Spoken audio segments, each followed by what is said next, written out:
Listen up, viewers. We're updating and following the latest situation along the Thai border.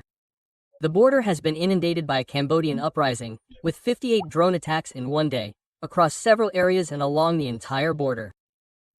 We'll also update you on the Cambodian side, including Ban Nong Chan and Hun Sen, which are in a serious crisis. There have been hunger strikes, with 4,000 people continuing for 3 consecutive days. The Nong Chan area itself needs to be monitored closely, as it appears Cambodia is attempting to create a violent image on the Thai side. Let's get to the point. Let's start with the situation at Army Region 2. The situation seemed quiet at the time, but it's finally picking up steam again. The Army Region 2 Operations Center has released a summary of the Thai-Cambodian border situation for October 3rd. The overall situation is as of now. Cambodian movements have been detected: 12 aircraft in Ban Kron District, Buriram Province, 2 aircraft in Mueang District, Surin Province, 1 aircraft in Phu Phi, 1 aircraft in Don Tuan, 14 aircraft in Phu Makhuea, and 14 aircraft in Phra. 8 ships, 1 from the Preah Vihear Temple area, 5 from the Ta Kwai Temple area, 20 from the Wat Mueang Samaki area, and 2 from the Wat Mueang Samaki area in Phanom Rak District, Surin Province. In total, 58 ships invaded Thai territory in one day. Wow, that's a lot, and it might even rank among the highest numbers of such intense Cambodian incursions. At first, it seemed like the provocation had slowed down, but today we're still seeing 58 ships. This is not unusual, especially at Prasat Ta Kwai, a key strategic point where both sides are tense. There were 20 ships approached by Cambodia.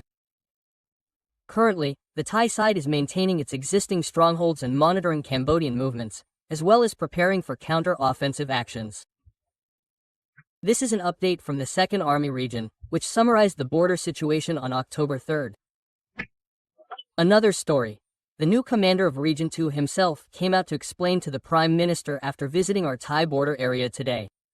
He stated that the current deployment of forces is controlling a key area where they can gain an advantage. Tactical measures include increasing surveillance measures, improving strongholds, improving mine clearance routes, and improving emergency response plans. We also oversee welfare measures. This is the second image, an update that clarifies the latest information regarding Thailand's border areas, which must remain vigilant. We can't be complacent with Cambodia, because don't forget that Hun Sen can command anything. When he's in a bad mood, we have to deal with it. Let's continue with another topic, Prasat Khana. In the previous clip, I mentioned that Cambodia had again encroached on our Thai temples. However, the army spokesman also clarified the matter of Prasat Khana and Chong Rai in Surin Province, which appears to be Cambodian control after a wooden staircase was built.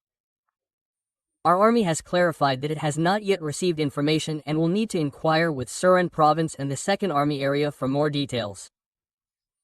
If it is found that the staircase has actually been encroached, it will have to be demolished. If it is an area of special significance, Thai nationalism. Local news reports indicate that Prasat Khana is a small ruined castle located on a cliff face, facing 2 ponds, Sa Noi and Nong Khana. Originally, there was no access on the Thai side because it was deep in the jungle and required a 3-hour journey. On the Cambodian side, climbing up a cliff was even more difficult. Prior to 2011, there were no troops from either side. Thai and Cambodian rangers would patrol together and meet at Prasat Khana, which served as a coordination point before 2011. However, after the clashes in 2011, Cambodian soldiers took control of the castle and both ponds. Following the clashes, Pak Thong Chai rangers patrolled Prasat Khana. At that time, Cambodian soldiers refused to allow our rangers to enter the Thai territory, so we resorted to cutting a road in. In December 2011, Thai soldiers pushed back the Cambodian soldiers, claiming casualties on the Cambodian side. Our rangers then established a base and regained control of the area. This is an update from the army spokesman. We'll have to wait for further confirmation regarding the Prasat Khana issue, but one thing's for sure. Cambodia has continued to harass us like this since 2011. Let's move on to another story, moving to Ban Nong Chan. Most recently, Cambodia has done it again, bringing an IT team to the area, intending to see what Thailand is pushing for. But it turned out to be a complete disaster, wasting time and effort because Thailand hasn't conducted any operations yet.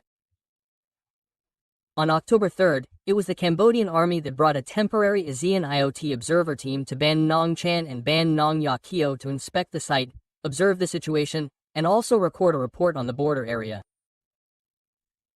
If I remember correctly, they've been here more than 10 times. More importantly, the Cambodians haven't shown any signs of evacuating from Ban Nong Chan. They've even brought children into the area and brought the IoT team to investigate, hoping to deceive the world. This seems like they're trying to create a violent image on the Thai side. The Cambodian leaders of Ban Nong Chan, or the governor, haven't sent any evacuation plans. But if the Cambodians invade Thai territory, failure to comply with the posted signs will result in legal action under the Immigration Act and the Forestry Act. As for Ban Nong Ya Keo, we can actually take legal action starting today, but it must be within the appropriate time frame. We must reiterate that the Buriram force must await orders from the 1st Army Region Commander to proceed within the framework. This is an update on the Ban Nong Chan area, where Cambodia appears to be creating a violent image again. As you can see in the picture, there are children, disabled people, and elderly people. Most of them weren't robbers. Especially in the past week, Cambodia seems to be playing a role in deceiving the world even more, portraying themselves as victims and portraying Thailand as the invaders. However, Thailand is following the legal framework we have because this area is 100% Thai. Previously, Cambodia seemed to want to talk to RBC, want to talk to JBC, but in the end, nothing was fruitful. We must closely monitor and keep a close watch on Cambodia. We don't know what they're going to do right now, but I'm sure the puppets are definitely playing a role in deceiving us.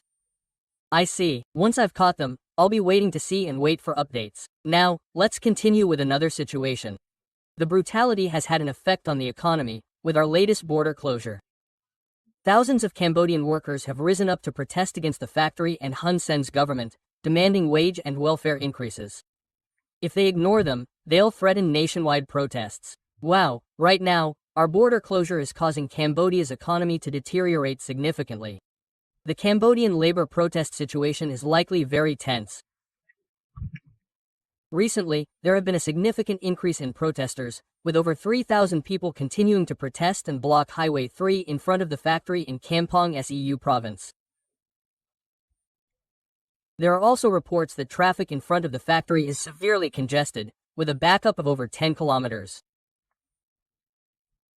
This demonstration aims to demand that the factory address wage and welfare issues.